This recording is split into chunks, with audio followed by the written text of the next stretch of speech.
The emotional void is the space between emotion and thought.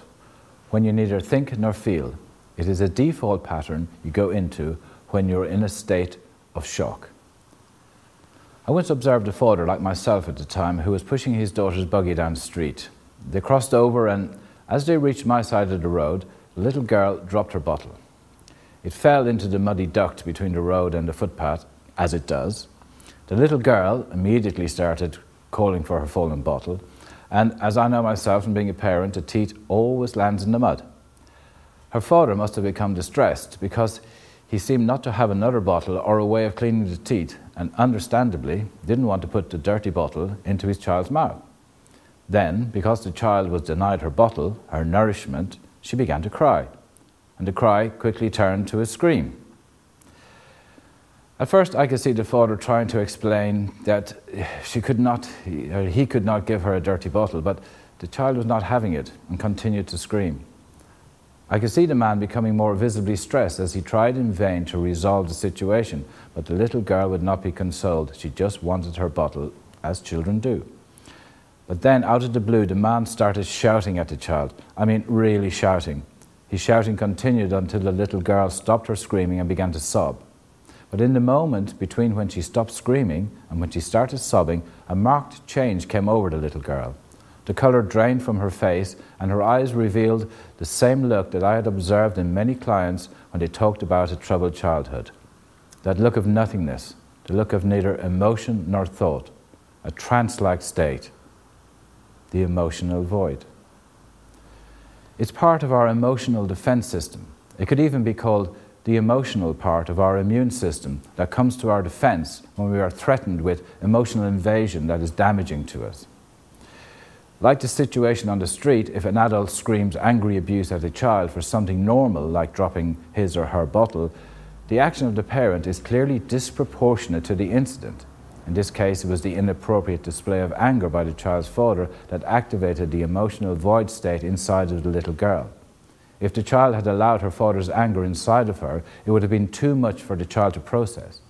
Her only defense at that moment was to shut down emotionally and mentally and go into the void.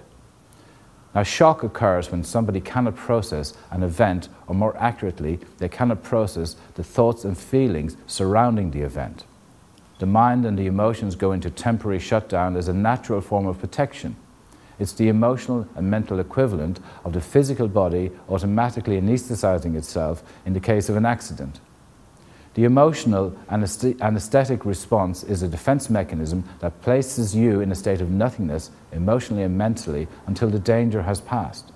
You aren't thinking or feeling, and that is what eventually becomes the emotional void state if you are exposed to repeated episodes of emotional shock. If you are neither thinking nor feeling, then you are in a state of nothingness, or an emotional and mental vacuum. And the amount of time you spend in the void depends on the severity of the shock. Some people never recover from shock, but most people will come out of this shock state and begin to mentally and emotionally process what they have seen or experienced. But if you are exposed to repeated emotional shock, then a permanent void is created. The void puts a wedge between the mind and the emotions. If you experience any form of stress or emotional eating, then you may find yourself in this void state. For instance, that moment in time that allows stress to enter the body can come from this void state. That is why it is so difficult for some people to capture and remember it, because it is neither thinking nor feeling. Now, screaming at a child is an obvious example, but this also happens when children are exposed to inappropriate expressions of all emotions, and not just anger. Being exposed to excesses of inappropriate sadness or neediness or fear or even joy can produce the same effect. Or if a parent is continually depressed or anxious, a child will automatically know this because children are able to feel other people's emotions. The emotional void occurs in children when adults expose them to sustained levels of inappropriate emotional behavior. Single incident trauma or shock, or constant bullying at school, for instance, can also lead and reinforce the emotional void. It can also be created in adulthood by severe shock and can lead to post-traumatic stress disorder. The void is an overpowering of emotion, and you get invaded by the intensity of feelings. The feelings are too intense to process emotionally and at the same time too difficult to process on a mental level, so you cut yourself off from both emotional and mental experiences and enter the temporary safety of the void. The positive purpose of the void is to create a safe zone. However, if you spend too much time in the void, then you risk cutting yourself off from your own mind and emotions, creating a lasting void, which is often later filled up by alcohol, drugs, food, depressive or obsessive behavior. The emotional void can become part of your normal emotional profile. You become stuck with it. Instead of it being a defense mechanism, it becomes part of your normal makeup. But it is not normal to be in a constant state of defense. Defensive people usually have an overdeveloped emotional void. The void is the space between emotion and thought, between the conscious and the unconscious. It is meant to be a temporary measure of defense and not a permanent fixture. If the void becomes a permanent feature of your daily life, then it occupies too big a space and stops the expansion of the mind and the emotions. If you experience it as a child, then in teenage years, when you encounter the highly charged emotion of your emerging sexuality, this exacerbated sense of self-protection starts to take over and becomes a dominant part of the transformative aspect of the emergence from child to adult. The seeds of stress, addictions, alcoholism, food disorders often start to show in the teenage transformation period.